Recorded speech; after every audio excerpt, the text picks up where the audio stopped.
Les enjeux de l'inclusion financière dans le développement économique expliqués aux communicants et journalistes. Une séance d'échange qui fait suite à l'atelier de sensibilisation tenu les 4 et 6 septembre dernier à Manga. Elle a été initiée par le projet d'appui à l'inclusion financière et l'accès au financement des petites et moyennes entreprises PAIF-PME. Nommé les après-midi de l'inclusion financière, AMIF, cette discussion donne l'occasion aux acteurs de la communication d'avoir des orientations sur leur futur écrit en matière d'inclusion financière. Ce qu'on peut retenir en tant que journaliste, c'est que d'une part, l'inclusion financière aujourd'hui se pose comme une nécessité pour des raisons de sécurité. Alors, c'est de permettre de faire en sorte qu'aujourd'hui, que tu sois un individu, une personne physique ou une personne morale, de ne plus se balader ou avoir sur soi de la liquidité, mais de faire en sorte qu'on puisse le mettre sur un support numérique. Donc nous repartons nourris de connaissances et une fois dans la nourriture, nous allons essayer de bien appliquer ces notions afin que nos lecteurs, nos téléspectateurs puissent mieux connaître ce que c'est que l'inclusion financière au Burkina Faso.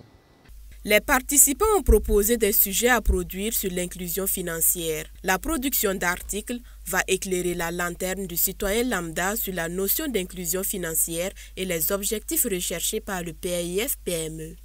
En tant que communicatrice journaliste, nous avons aussi proposé des sujets en lien avec l'inclusion financière. Donc nous allons écrire là-dessus après pour leur remettre, toujours pour les aider à faire la promotion de l'inclusion financière qu'ils ont déjà engrangée et permettre aussi à plus de Burkinabés de savoir c'est quoi l'inclusion financière et quels sont notamment ses objectifs.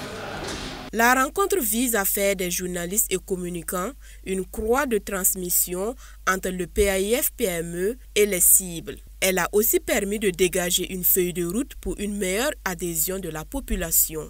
Le projet, c'est un projet de l'État burkinabé.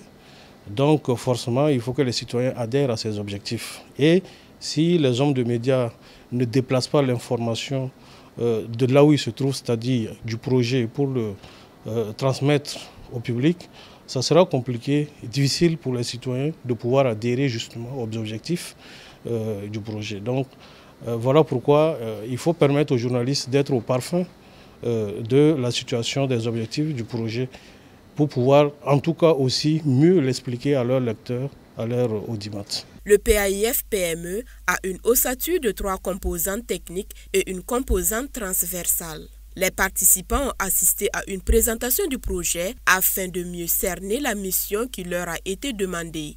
Donc une première composante qui traite de l'augmentation de l'utilisation des comptes de transaction. Ensuite, vous avez les questions d'appui à la professionnalisation du secteur de la microfinance. Et puis le dernier pan à faciliter l'accès au crédit. Voilà. Et nous savons dans cette dernière composante technique, la troisième, une organisation d'une compétition des plans d'affaires pour sélectionner et subventionner les meilleurs plans d'affaires. Voilà, pour promouvoir un peu les projets de la jeunesse. À travers cette tribune, les acteurs de l'inclusion financière entendent renforcer leur collaboration avec les hommes et les femmes des médias pour faire d'eux leurs alliés. Dans cette perspective, la création de réseaux de journalistes est envisagée.